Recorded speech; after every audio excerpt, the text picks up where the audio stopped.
Aujourd'hui au programme, Renault ressuscite encore un modèle emblématique et Hyundai présente une version très spéciale de sa Ioniq 5.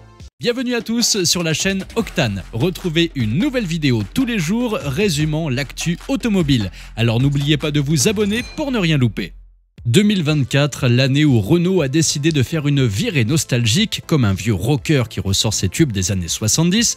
D'abord, on a eu la R5 E-Tech, ensuite la R4 E-Tech, un autre morceau d'anthologie remis au goût du jour, mais cette fois-ci en version 100% électrique. Mais Renault ne s'arrête pas là. Voici qu'il ressuscite un autre fantôme de leur passé, la R17. Enfin, ressusciter est un grand mot parce que cette R17 électrique n'est pas tout à fait ce que vous croyez. Contrairement aux deux autres qui finiront sur les routes, cette R17 est un resto-mode, un chocard unique développé en partenariat avec le designer français Ora Ito. Le truc amusant avec ce resto-mode, c'est qu'il repose sur la structure monocoque de la R17 originale, ce qui veut dire qu'on a gardé tout ce qui faisait le charme de la voiture à l'époque. La cabine, les portes et les fenêtres sont les mêmes.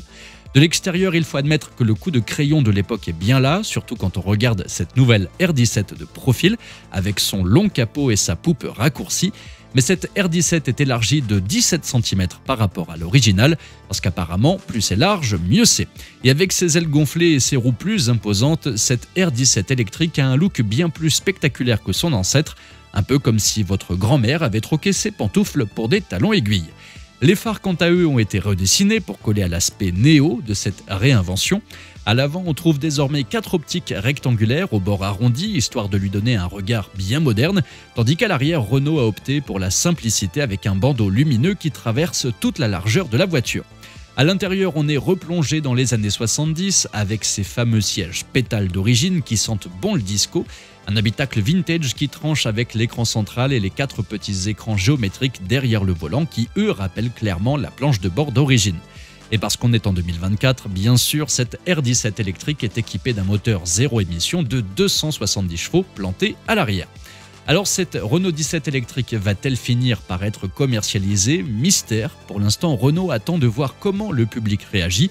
Elle se pavanera d'abord à la Maison 5 à Paris jusqu'au 11 septembre, avant de filer à Chantilly pour le concours Chantilly Art et Élégance Richard Mille du 12 au 15 septembre. Et bien sûr, elle fera aussi son show au Mondial de l'Auto à Paris du 14 au 20 octobre prochain. Alors seriez-vous pour la commercialisation de cette R17 ou pourquoi pas ressusciter aussi la Fuego? Dites-moi ça dans les commentaires. Jetons maintenant un œil au monde des 4x4. Les 4x4 électriques sont encore aussi rares qu'une licorne dans un supermarché.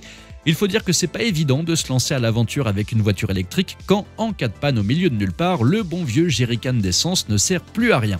Mais ça n'empêche pas certains de tenter l'excentricité comme Hyundai avec son Ioniq 5 XRT. Ils ont relevé les suspensions de 23 mm et équipé cette XRT d'une grosse batterie de 84 kWh avec bien sûr 2 moteurs et 4 roues motrices. L'autonomie exacte n'a pas été précisée, mais la version standard peut parcourir jusqu'à 570 km selon la norme WLTP. Cette version XRT a même des pneus cramponnés pour affronter les terrains difficiles.